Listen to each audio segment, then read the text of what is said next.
nosotros tenemos a Cristo y estamos entretenidos con aquellas cosas que queremos conseguir y no tenemos. Y el tesoro más grande está allí a nuestra disposición. Cristo está allí para salvar a pecadores como tú y como yo.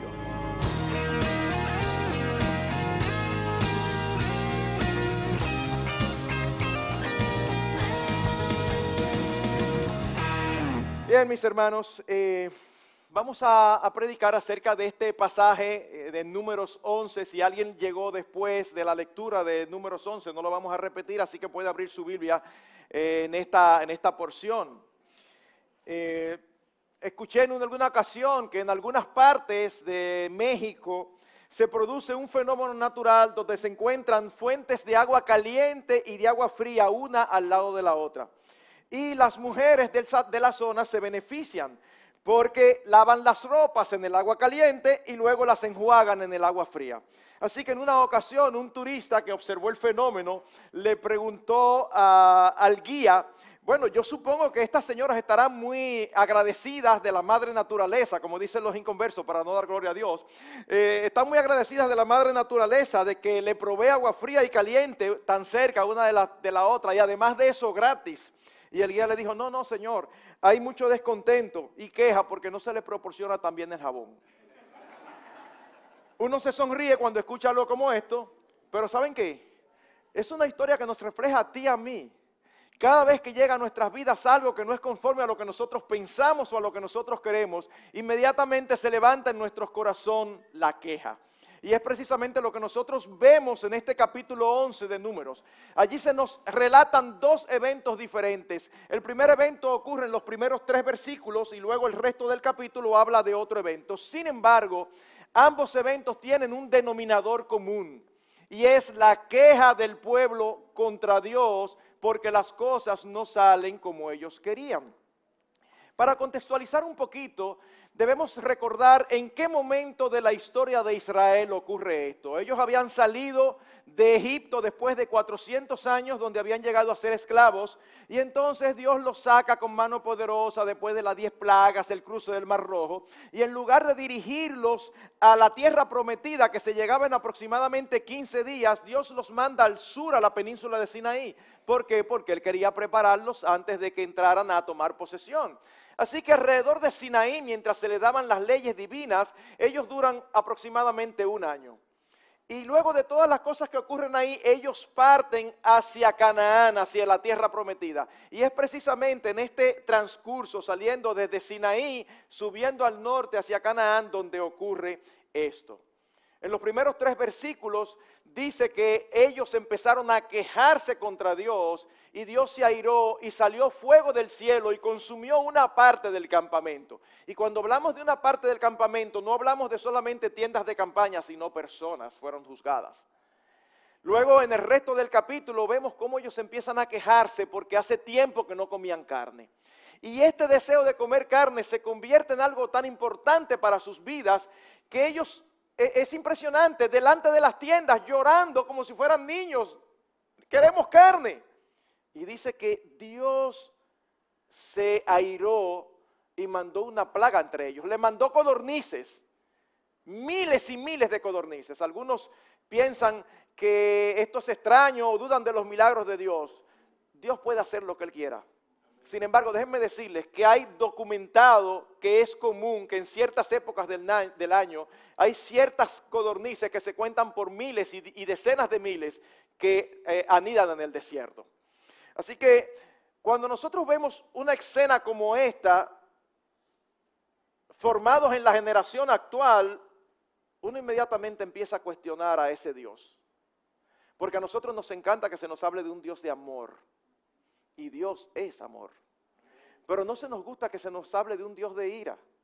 Y Dios también es un Dios de ira. Y de verdad, yo sé que cuando uno habla de estas cosas uno no está siendo popular.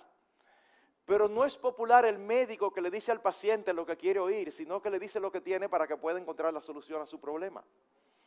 Así que parte de la situación ocurre porque nosotros no entendemos la persona de Dios, no entendemos quién es Dios y no entendemos quiénes somos nosotros. Así que permítanme recordarles lo que dice el Nuevo Testamento acerca de estas historias. En 1 Corintios dice, no solamente que están escritas, sino también que en la providencia de Dios le sucedieron para enseñarnos a nosotros, es decir, a ti y a mí que vivimos en esta época. No están allí para hacer más entretenido el Antiguo Testamento, y definitivamente cuando uno lee estas historias, a uno le da seguidilla de seguir leyendo, porque son muy emocionantes, muy interesantes. Pero no están colocadas allí para hacer la Biblia más entretenida, sino para enseñarnos a nosotros, para que podamos apreciar más la naturaleza de Dios y agradarle conforme a sus parámetros. Así que, ¿cuál es el foco principal de este capítulo? Que el pueblo se quejó y Dios consideró esa queja un pecado. Es por eso que hemos titulado el sermón de hoy, El pecado de la queja. Y queremos analizar, conforme a las cosas que van sucediendo en el texto, ¿por qué la queja es pecaminosa? Y algunas características de la queja. En primer lugar, la queja es una manifestación de inconformidad, desacuerdo y rebeldía hacia la dirección y voluntad expresas de Dios. Permítame repetirlo. Es una manifestación de inconformidad, desacuerdo y rebeldía hacia la dirección y voluntad expresas de Dios. El versículo 1 del capítulo 11 empieza diciendo, y el pueblo comenzó a quejarse en la adversidad a oídos del Señor. Nosotros no tenemos en el texto la razón de por qué se quejó. No se nos dice específicamente, pero acuérdense que la Biblia no es un libro que fue escrito originalmente con capítulos y versículos, y a veces a nosotros se nos olvida, capítulo 11 como si empezara otra historia. No es una historia continuada, por lo tanto tenemos que saber qué era lo que se estaba relatando anteriormente, para que podamos entender o deducir de qué era que ellos estaban quejando. Cuando nosotros vamos al capítulo 9, versículos 20 al 23, y luego al 10, 33, 36, oigan lo que se nos dice ahí. Y sucedía que cuando la nube permanecía algunos días sobre el tabernáculo, según la orden del Señor, permanecían acampados. Y según la orden del Señor, partían. Y sucedía que cuando la nube permanecía desde el atardecer hasta la mañana, cuando la nube se levantaba por la mañana, ellos partían. Y si permanecía durante el día y durante la noche, cuando la nube se levantaba, ellos partían. Ya fuera que la nube se detuviera sobre el tabernáculo, permaneciendo sobre él 2 días, o 1 mes, o 1 año, los hijos de Israel permanecían acampados y no partían. Pero cuando se levantaba, partían. Y al mandato del Señor acampaban, y al mandato del Señor partían. Guardaban la ordenanza del Señor según el mandato del Señor por medio de Moisés. Luego en el capítulo 10 dice algo similar. Así partieron desde el monte del Señor 3 días de camino, y el arca del pacto del Señor iba delante de ellos por los 3 días, buscándoles un lugar donde descansar. Y la nube del Señor iba sobre ellos de día desde que partieron del campamento. Y sucedía que cuando el arca se ponía en marcha, Moisés decía, levántate, oh Señor, y sean dispersados tus enemigos, huyan de tu presencia los que te aborrecen. Y cuando el arca descansaba, él decía, vuelve, oh Señor, a los millares de Israel. ¿Qué es lo que estaba sucediendo? Bueno, que Dios directamente era quien expresaba su voluntad de cuándo ellos debían marchar y cuándo ellos debían acampar. En otras palabras, ellos tenían lo que muchos de nosotros los creyentes decimos que queremos tener. Los creyentes nos encanta decir que yo quiero conocer la voluntad de Dios en mi vida, ¿verdad que sí? Es una frase típica evangélica. No, yo quiero conocer la voluntad de Dios en mi vida. Bueno, miren, ellos conocían claramente la voluntad de Dios. Ellos sabían cuándo detenerse y cuándo avanzar. Ahora pongámonos en su lugar. Vamos a la tierra prometida. Ya hemos pasado muchísimo trabajo. Hemos visto la gloria de Dios en Sinaí. Lo que estamos locos por conquistar, vamos a la tierra prometida. Y acampamos y aquí teníamos 2 días, 3 días, 1 mes. Señor, ¿por cuándo que vamos a arrancar? Y después cuando arrancamos y caminamos un buen trecho, estamos cansados, acampamos un día y al otro día nos levantamos. Señor, pero estamos cansados.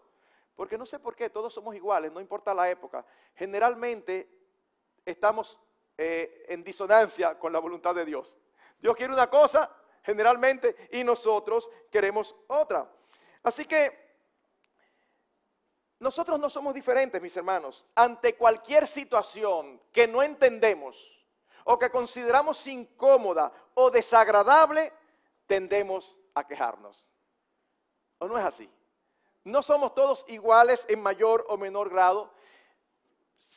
Vamos a ser honestos. ¿Cuántos de nosotros hemos querido en muchas ocasiones que las circunstancias que estamos viviendo fuesen diferentes. Todos. Eso es propio del ser humano. No hay ser humano que no haya pasado por una circunstancia donde él estaría dispuesto a hacer lo que sea con tal que fuese diferente. Pero no solamente en términos de circunstancias, sino también de principios o demandas de Dios. ¿Cuántos de nosotros, verdaderos creyentes, no nos hubiera gustado en algún momento determinado, no siempre, pero en algún momento determinado, algún versículo o principio bíblico, hacer así, mirar para los lados y borrarlo en nuestras Biblias? O yo soy el más malo de todos. Todos en algún momento hubiéramos preferido que las cosas no fueran como son.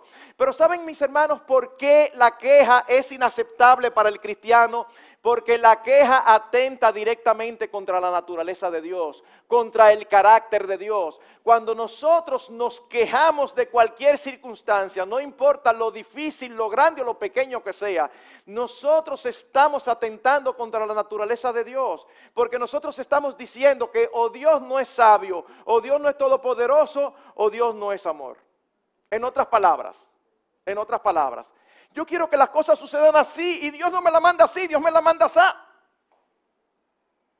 Conclusión, Dios no quiere hacerme el bien, Dios sí quiere hacer bien a los suyos y su palabra lo dice claramente. Y entonces, ¿por qué me manda eso? Bueno, el hecho de que nosotros no entendamos algunas cosas no significa que son como nosotros miramos. El Dios del cielo, el Dios del universo, el creador de todo lo que existe, un universo inmensurable, inmedible, es el quien hace su voluntad y su palabra dice que su voluntad siempre es buena, agradable y perfecta. Así que nosotros hacemos bien en llevarnos de lo que nosotros sí sabemos y no de lo que no sabemos. Nosotros no sabemos por qué vienen aflicciones a nuestras vidas. Nosotros no sabemos por qué a veces las cosas nos salen totalmente contrarias a lo que queremos. Eso no lo sabemos porque eso está en la mente de Dios. Pero nosotros sí sabemos porque la Biblia lo dice de tapa a tapa que Dios es bueno, que Dios quiere el bien de sus hijos. Así que es mejor que nos llevemos de lo que sabemos y no de lo que no sabemos. Pero puede ser que usted dice, bueno, pero quizás es que Dios no puede evitar esta circunstancia. Sí, Dios puede evitarla. Bueno, pero es que quizás el Señor no sabe que esto es mejor. Yo estoy aquí tratando de que me salga así y es que Dios no lo sabe. Sí, Dios lo sabe. Dios es omnisciente, Dios es todopoderoso y Dios es bueno. Así que cuando nosotros nos quejamos, estamos atentando contra uno de estos aspectos del carácter de Dios.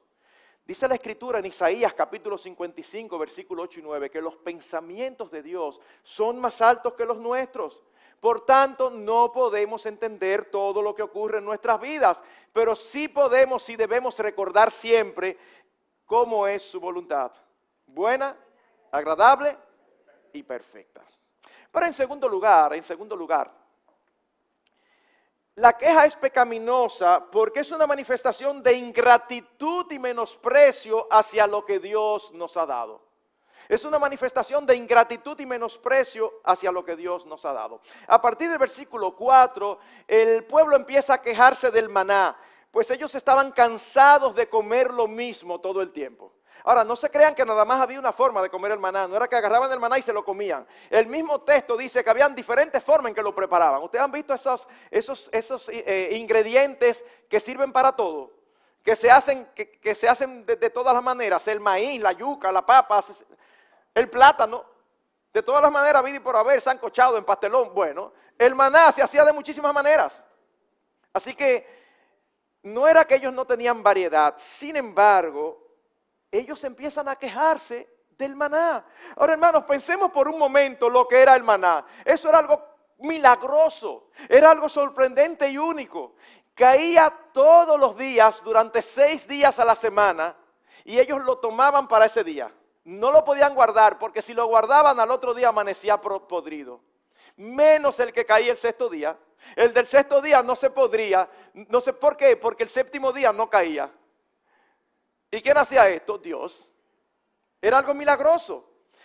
El maná libraba temporalmente a la nación de la maldición edénica. ¿Qué había dicho Dios cuando castiga a Adán por su pecado? Con el sudor de tu frente comerás todos los días. Ellos estaban librados de eso. Por 40 años en el desierto, ellos no sufrieron la maldición edénica, ellos no tenían que sudar para tener alimento. Sin embargo, ellos no lo estaban apreciando. El Salmo 78, versículo 24, 25, dice que el maná era comida del cielo, pan de ángeles. Oigan de lo que estamos hablando. Y en los tiempos de Cristo, los judíos se gloriaban de ser la única nación que recibió de Dios pan del cielo. O sea que el maná era algo de verdad único, milagroso y espectacular. Sin embargo, el pueblo llegó a menospreciarlo. Oigan como dice en el versículo 6, nada hay para nuestros ojos excepto este maná. Y uno se puede imaginar la expresión. A veces cuando uno lee la palabra escrita, los tonos, las entonaciones no siempre son fáciles de discernir. Pero creo que ellos no fue así como, no hay nada para nosotros excepto este maná. No, fue como, no hay nada para nosotros excepto este maná. Uno se lo puede imaginar, el asunto este que cae todas las noches, ya estamos cansados. Pero menospreciando el don, están menospreciando implícitamente al autor del don. Y así lo tomó el Señor, porque en el versículo 20 Dios mismo les dice, porque habéis rechazado al Señor que está entre vosotros. Nosotros no vemos en algún momento un rechazo explícito hacia el Señor, pero están rechazando lo que Dios le estaba dando. Así que mis hermanos, ¿saben qué? Nosotros debemos cuidarnos y orar a Dios que nos impida que la familiaridad con sus grandes obras a favor nuestro nos impida recordar quién Él es y su bondad. ¿A cuántos les ha pasado que oran por algo? Oran intensamente, para ellos es muy importante. Y finalmente el Señor en su misericordia lo concede. Pero tiempo después se acostumbran, nos acostumbramos y olvidamos que lo que tenemos es una muestra del amor y la bondad de Dios. Y entonces empezamos a buscar y a desear otras cosas. No es ilícito en sí mismo desear cosas. Se convierten en ilícitas cuando el no obtenerlas nos lleva a quejarnos contra Dios. Y entonces empezamos con frases muy típicas de nosotros. A mí las cosas nunca me salen bien. Yo sí tengo mala suerte. Todo el mundo puede hacer tal cosa o puede tener y yo nunca he podido. Yo no sé por qué a los otros les resulta tan fácil. Todo el mundo puede tenerlo, menos yo. Y es que la queja siempre lleva implícita una de las siguientes ideas. Quiero más, quiero mejor o quiero otra cosa. Y lo que tienes, no, eso lo menosprecio. Eso lo menosprecio. La queja repetida se convierte en obsesión. No es solamente que queremos un mejor trabajo o un mejor vehículo o un mejor ambiente o una mejor casa. No, sino todavía peor, que lo que tengo me tiene hastiado, es una desgracia, ya yo no lo soporto. Pero eso no fue lo que nosotros oramos y Dios nos los concedió y por lo cual dimos muchísimas gracias cuando lo recibimos. Cuando yo me casé, jovencito, a los 24 años, mi instrumento de transportación era un motor. Y yo recuerdo que mi esposa y yo estuvimos los primeros 4 años de casado con un motor Saltamonte X100, un Honda. Y teníamos 2 yaques iguales y 2 cascos. Y era fácil un viernes en la noche, era otro país, no el que tenemos ahora. Un viernes en la noche decíamos, vamos a salir a dar una vuelta. Y nos poníamos nuestros 2 cascos iguales, nuestro jaque, y entonces nos íbamos a dar una vuelta por el malecón. Nació nuestra primera hija, y por la gracia y misericordia de Dios siempre teníamos bola. No solamente siempre teníamos bola, sino que a veces armábamos viajes fuera de la ciudad, y siempre había hermanos que nos ofrecían un vehículo. Cuando mi esposa quedó embarazada de nuestra segunda hija, por primera vez en la vida yo empecé a orar por un vehículo. Porque una cosa es 2, 3, pero ya 4, no, espérate, ya hay que orar por esto. Así que el Señor me proveyó mi primer vehículo, un cepillo alemán. Pero ¿qué pasa? Ustedes saben que en esa época, no los de ahora, que yo creo que ya los descontinuaron, pero no los modernos. ¿Qué sucedía con los cepillos? Los cepillos no tenían aire acondicionado. Así que yo oré y cuando yo me vi con un carro por primera vez en mi vida estaba feliz, dando muchísimas gracias al Señor. Pero llegó el momento donde yo me acostumbré. Y llegó el momento donde ya yo me estaba quejando porque no tenía aire acondicionado y el calor era mucho. Una cosa es que yo desee cambiar y otra cosa es que yo empiece a quejarme de que esto no tiene aire, pero que tú antes no tenías ni siquiera carro. Entonces, da gracias al Señor, disfruta lo que Él te da, en lugar de estarte quejando. Nosotros somos como aquella criada a la que su señora oyó decir, wow, si yo tuviera 2,000 pesos yo sería feliz. Así que esta señora era muy buena gente y decidió buscarle los 2,000 pesos y se los regaló. Y después que se los regaló, decidió quedarse por ahí cerca para escucharla a ella, su manifestación de felicidad. Pero ella no escuchó eso, lo que escuchó fue a la criada decir, óyeme, pero qué tonta fui, ¿por qué no dije 4,000 en lugar de 2,000? El punto es que siempre tenemos algo más, y no damos gracias por lo que Dios nos ha dado. Así que antes de quejarnos, es bueno detenernos y pasar inventario de todo lo que hemos recibido de la mano de Dios. Si nosotros lo hacemos, yo le aseguro que su queja se convertirá en gratitud. Dice la Biblia, teniendo sustento y abrigo, estemos contentos con esto. Y posiblemente aquí haya pocos, si es que lo hay, que alguna vez no han tenido sustento ni abrigo. Lo que pasa es que nosotros queremos que el sustento sea filete y que el abrigo sea la camisa marca tal. Bueno, es otra cosa. Pero tú tienes comida, tú tienes donde vivir, sí, está contento, eso es lo que dice la Biblia. Está contento y da gracias a Dios. Porque yo no sé si ustedes lo han pensado. Uno se acostumbra a lo que tiene y se olvida de ser agradecido. Ustedes saben que posiblemente todos los que estamos aquí, económicamente hablando, pertenecemos al 10% de la población mundial. Quizá usted nunca había pensado eso. El 90% de la población mundial tiene menos recursos que todos los que estamos aquí. Pero uno simplemente lo ve como aquellos pobres de África, de la India. Sí, pero ¿y por qué tú naciste aquí y no naciste en África o en la India? ¿Y por qué tú tienes recursos? Mi propio esfuerzo. Y si Dios dice, y se te rompe una venita en la cabeza, es tu propio esfuerzo. Es que todo lo que tenemos lo recibimos de mano de Dios. Sea poco, sea mediano, sea mucho, todo lo recibimos de la mano de Dios. Y debemos de darle gracias por esto. Se cuenta de un granjero que había vivido toda su vida en el mismo lugar. Era una buena granja, pero con el paso de los años él se acostumbró y entonces empezó a cansarse de ello. Así que él anhelaba un cambio, algo diferente, algo mejor. Y cada día encontraba una nueva razón para criticar su propia granja. Así que finalmente decidió venderla y se puso en contacto con un corredor de bienes raíces. El agente fue, revisó la propiedad de arriba abajo para hacer un anuncio publicitario para enfatizar todos los beneficios que la granja tenía.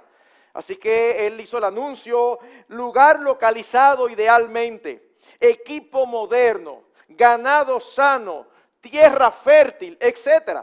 Y antes de llevarlo al periódico se lo llevó al dueño para que, mira, está bien así. Y cuando el dueño terminó de leerlo, le dijo, no, espérate un momento, yo he cambiado de parecer, ya yo no lo quiero vender, yo he estado buscando así un lugar toda mi vida. Sí, pero ya tú lo tienes, ya tú lo tienes. Debemos tener la actitud del salmista en el Salmo 103, donde dice, bendice alma mía al Señor y no olvides ninguno de sus beneficios. Hermanos y amigos, no olvidemos mucho de los beneficios del Señor que recibimos cada día. Cada día que nosotros abrimos los ojos y estamos aquí vivos, eso es una misericordia del Señor. Porque dice el profeta Jeremías en Lamentaciones que por la misericordia del Señor nosotros no hemos sido consumidos.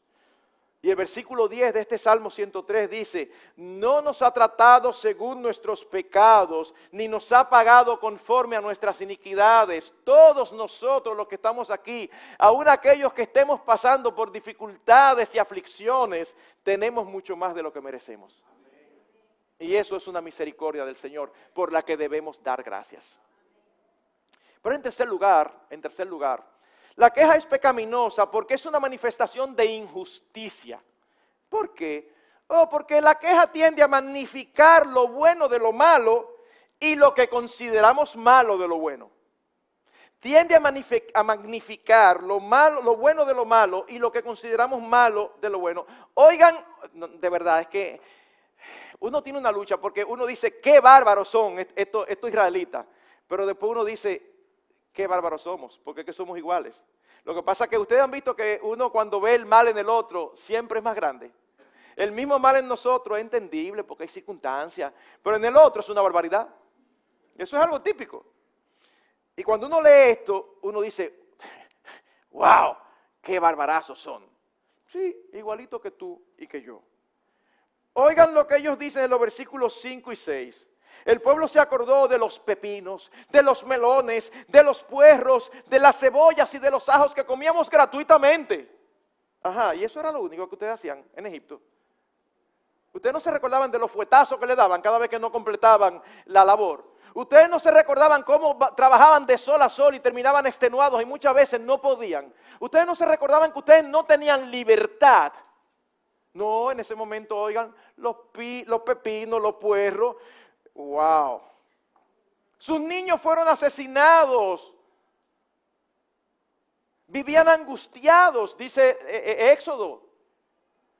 ¿Podemos comparar la libertad y la tranquilidad con una dieta agradable? O sea, denle mente. O sea, tú estás comparando, tú tienes libertad y lo estás comparando con una dieta agradable. Eso es ridículo. Pero ¿saben cuál es el problema? El problema es que cada uno de nosotros quiere preparar nuestros propios combos, pero la realidad es que la vida a la carta no existe. Cuando usted va a un restaurante de comida rápida, usted llega y se para frente al menú y hay diferentes combos. Usted no dice, escúchame, ¿tú me puedes poner las papitas del 2 y el hamburger del 3? No, ¿por qué? Porque eso no existe, porque los combos los armamos nosotros. Bueno, los combos los arma Dios. Y la vida está llena de cosas buenas y de cosas que nosotros consideramos no tan buenas. Es como aquellos creyentes, que es una pena, pero a veces uno oye a creyentes hablando de su vida de inconverso, que uno se pregunta, ¿pero lo dirá con vergüenza y pena o lo dice con orgullo? El Señor me rescató, pero yo no era fácil. Y cogen como un cuadre que tú dices, ¿pero tú lo estás diciendo enorgulleciéndote o cómo es? Porque mira, yo recuerdo que una vez un tipo se metió conmigo, le di par de trompadas. Y tú te quedas como, pero explícame el cuento. O sea, eso es que estuvo chévere. No, mis hermanos. ¿Ustedes saben por qué? Porque puede ser que nosotros tuviéramos cosas buenas, humanamente hablando, mientras éramos inconversos. Pero mientras tanto, esas cosas buenas le eran dadas a alguien que era hijo de ira, lo mismo que los demás, a alguien que andaba en esclavitud de sus pecados, a alguien que andaba sin sentido en la vida, sin Dios y sin esperanza. ¿Es comparable? En lo absoluto, en lo absoluto. Cuando un cristiano anhela cosas del mundo anterior, está siendo súper injusto, pues se está olvidando que aquello que anhela era parte de un combo que se iniciaba con la enemistad de Dios y todo lo que eso conlleva. Así que a los creyentes no nos luce recordar con nostalgia aquellas cosas que teníamos cuando no conocíamos al Señor. Porque debemos recordar en qué contexto era que nosotros vivíamos. Y si uno tiene al Señor, lo tiene todo. Si uno no tiene al Señor, no tiene nada. No tiene nada. En cuarto lugar, la queja es una manifestación de amargura que crece y se desarrolla contagiando aún a otros. Cuando nosotros vamos al versículo 4, parece que la queja se inició por los extranjeros. Cuando ellos salieron de Egipto, algunos extranjeros salieron con ellos, vieron las manifestaciones del poder de Dios y decimos, no, nosotros preferimos estar con este pueblo que quedarnos en Egipto. Pero en este momento, en el versículo 4, parece que fueron los extranjeros que empezaron a quejarse. Y luego se contagió en el versículo 6 a los judíos. Y luego llegó hasta el mismo Moisés en el versículo 10. Y Moisés oyó llorar al pueblo por sus familias, cada uno a la puerta de su tienda. Y la ira del Señor se encendió en gran manera y a Moisés no le agradó. Y de ahí Moisés dijo, y si así me vas a tratar, te ruego que me mates si he hallado gracia entre tus ojos y no me permitas ver mi desventura.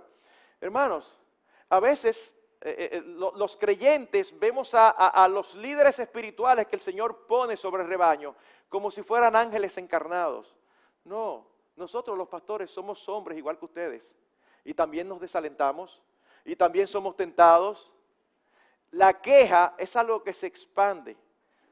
Uno puede estar tranquilo y cuando alguien viene al lado y este país, esto es una cosa que este país empieza a hablar del país, al ratico tú no estabas ni pensando en eso, al ratico tú también estás hablando en contra del país. Y cuando viene a ver, todo el mundo está rasgándose las vestiduras por el país en que vivimos. Sí, pero este país tiene cosas muy buenas. Uno entiende lo malo. Uno quisiera como reunir a todos los políticos y mandarlos a otro sitio. Pero eso es parte de nuestro país, eso es parte del combo del país donde Dios nos puso. Pero aquí nosotros tenemos libertad de culto.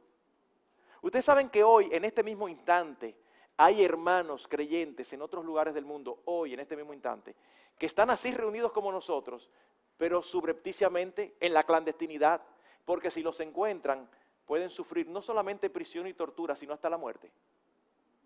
¿Alguna vez hemos dado gracias por eso?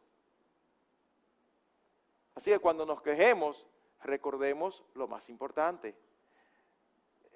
Cristo nos ha alcanzado y tenemos libertad de culto. Aparte de que tenemos un país hermoso, con muchísimas cosas buenas, con gente muy espontánea, muy abierta, muy alegre. Pero cuando empieza la queja, se puede alcanzar hasta los líderes. Y los líderes también en un momento determinado pueden verse tentados a quejarse.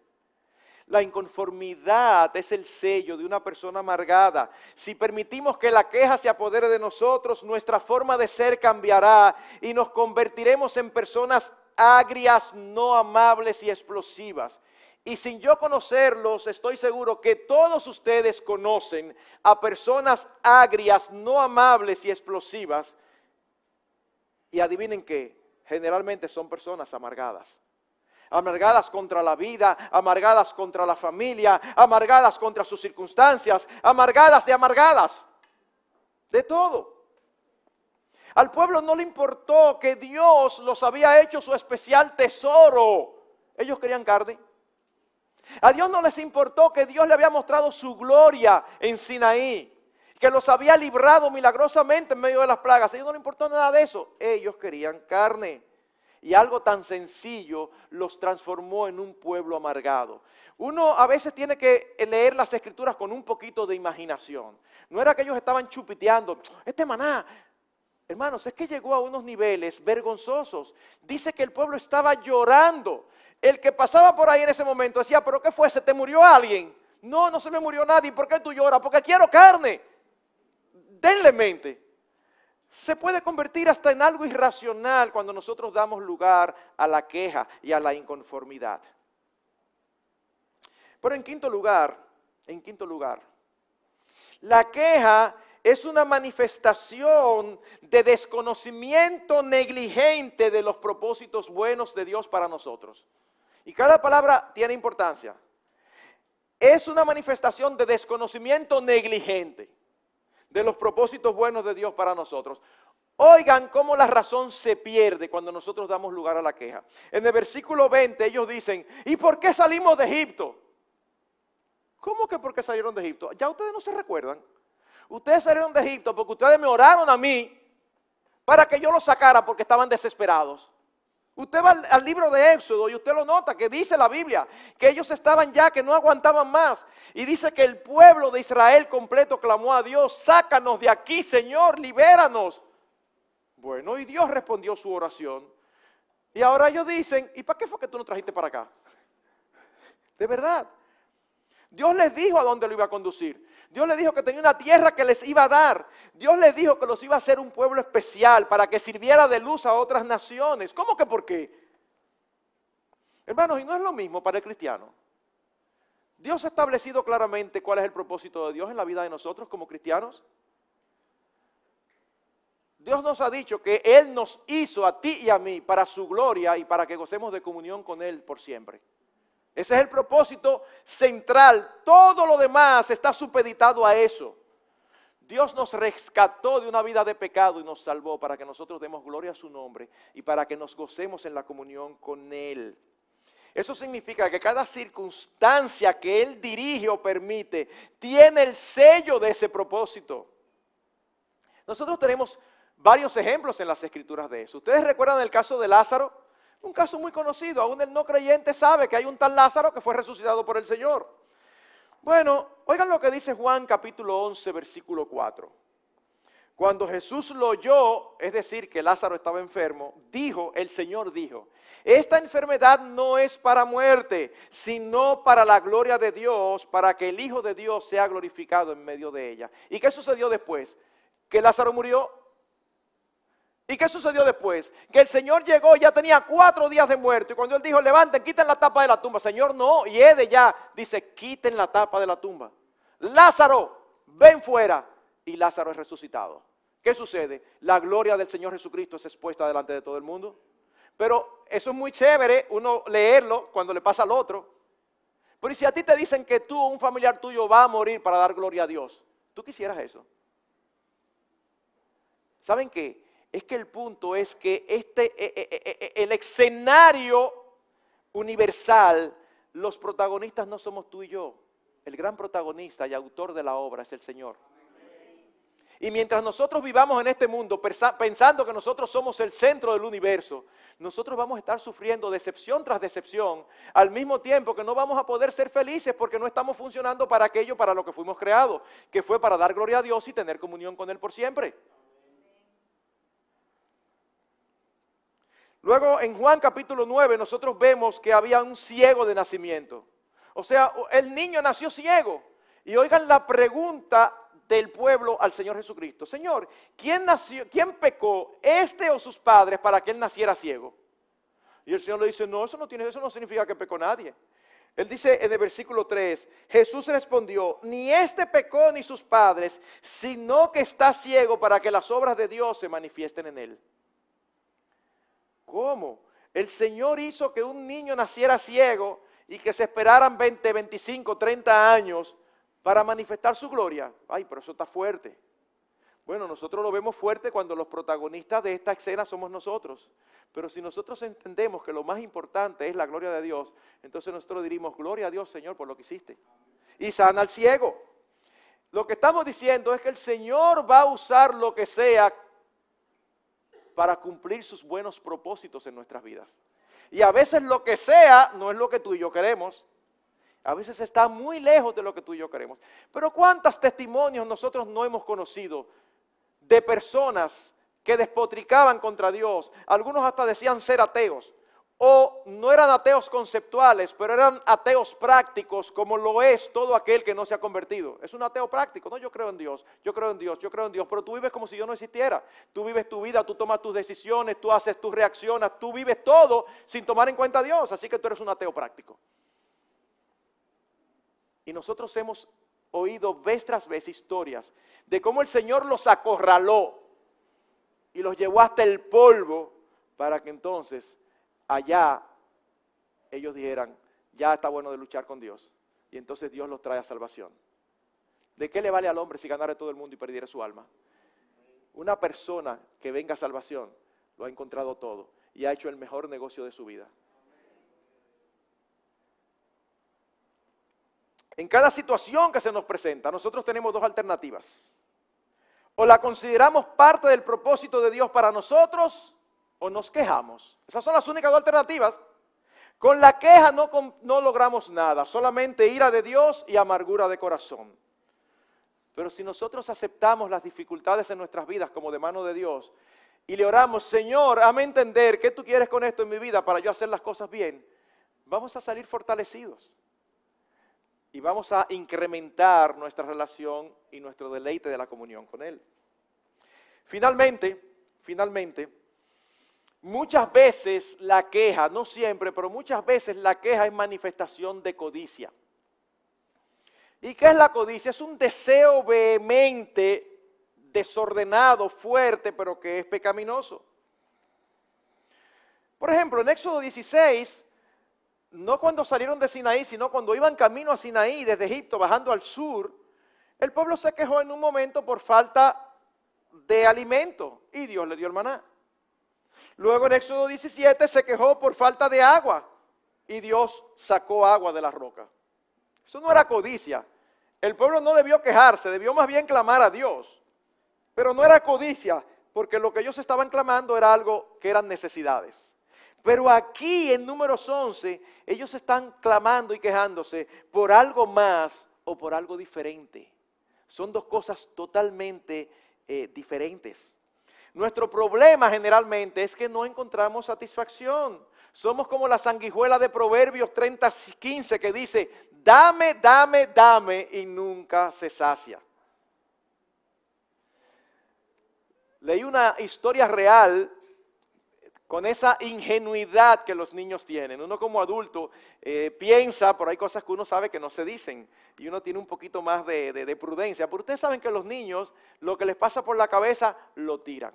Y muchas veces es muy cierto.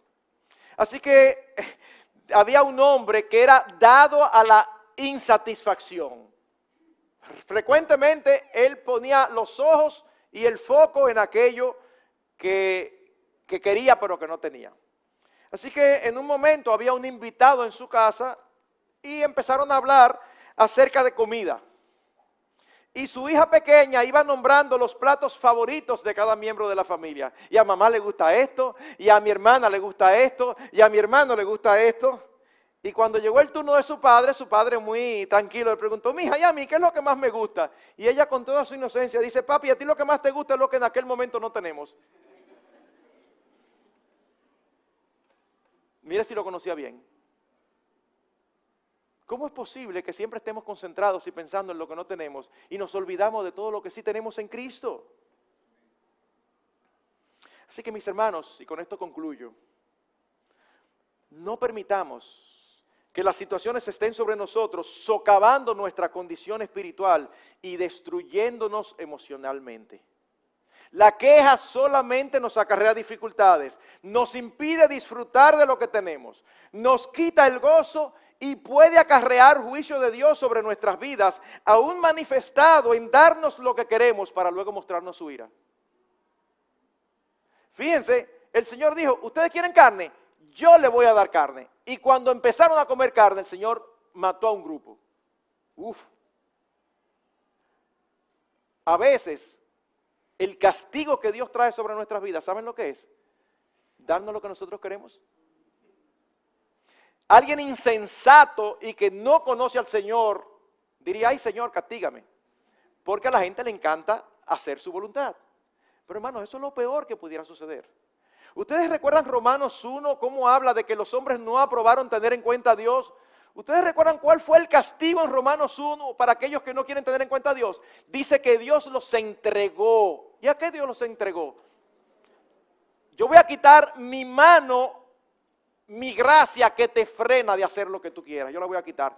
Te voy a castigar a lo que tú quieras. ¿Y sabes lo que sigue diciendo? Eso fue lo que hizo que el pueblo se encendiera, hombres con hombres y mujeres con mujeres.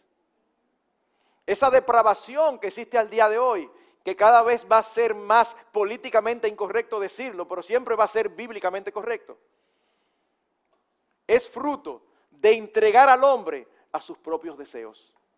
Así que una buena oración, ¿sabes cuál es? Señor, yo quiero tal cosa, pero tú sabes mejor que yo lo que me conviene. Si no me conviene, no me lo des. Si no me conviene, no me lo des. Por eso alguien dijo, la mitad de nuestros problemas nos vienen por querer cosas a nuestra manera y la otra mitad nos viene por conseguirlo. Ese es el punto. Dejemos que sea el Señor que obre. Esto no significa que no pidamos a Dios por lo que queremos, no. Ni tampoco significa que dejemos de hacer lo que está lícitamente a nuestro alcance para conseguirlo. No, eso es lícito. Ni tampoco significa que llamemos bueno y deleitoso a las aflicciones y dificultades. Esto no significa que usted llegue, ay mi hermano, estoy gozoso, sí, ¿por qué? Porque mira, el Señor me mandó una aflicción más buena. No, no es eso que significa. No es eso que significa. Nosotros somos seres humanos y si es una aflicción nos va a afectar y nos duele. Pero significa que entendamos que Dios está detrás. Significa que veamos las cosas en su justa dimensión y que cuidemos nuestro corazón de amargarse, de afectarse o de anularse por aquello que deseamos y que no tenemos. Más bien, tengamos la costumbre de bendecir al Señor por cada uno de sus beneficios. Sean muchos, sean pocos. Y déjenme concluir con esto. Si tú estás aquí y tú no conoces a Cristo personalmente, si tú nunca te has arrepentido de tus pecados y has clamado a que Cristo sea tu Salvador, tú tampoco tienes razones para quejarte, sino más bien para dar gracias por sus misericordias. Si tú no has desaparecido de sobre la faz de la tierra es porque la gracia y la misericordia del Señor son más altas que los cielos. Porque tú estás viviendo a espaldas de Él. Cristo, Dios concedió a su único Hijo para la salvación de pecadores como tú y como yo. ¿Y sabe cómo Cristo dice en Juan 6, cómo se denomina a sí mismo? Después que Él alimenta a los 5,000, el único milagro que se relata en los 4 evangelios. En Juan 6 Él empieza un discurso, una prédica, un sermón, donde Él decía, yo soy el verdadero pan del cielo. Porque los religiosos de la época, muy orondos, vinieron, ¿qué es lo que tú estás hablando? Nuestros padres recibieron el maná. Y Cristo le dice, aquí hay algo más grande que el maná. El verdadero pan del cielo soy yo, porque el que come mi carne y bebe mi sangre tendrá vida eterna. Y nosotros tenemos a Cristo y estamos entretenidos con aquellas cosas que queremos conseguir y no tenemos.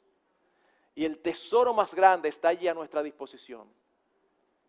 Cristo está allí para salvar a pecadores como tú y como yo. No hagamos como el pueblo de Israel, quejándonos de cosas nimias, de cosas intrascendentes, de cosas insignificantes, al mismo tiempo que estamos menospreciando el verdadero pan del cielo, que es Jesucristo y que puede salvar nuestras almas. Y si tú eres creyente, pídele al Señor que te permita hacer un testimonio de que tu vida y la mía es Cristo y que ninguna circunstancia quita nuestros ojos de Él. Lo que Él nos ha dado es incomparable. Todo lo demás es un bono. Y ¿saben qué? Tú y yo como creyentes tenemos muchos bonos. Muchos bonos. Que el Señor tenga misericordia y por su Espíritu ministre a las almas de cada uno, creyentes y no creyentes.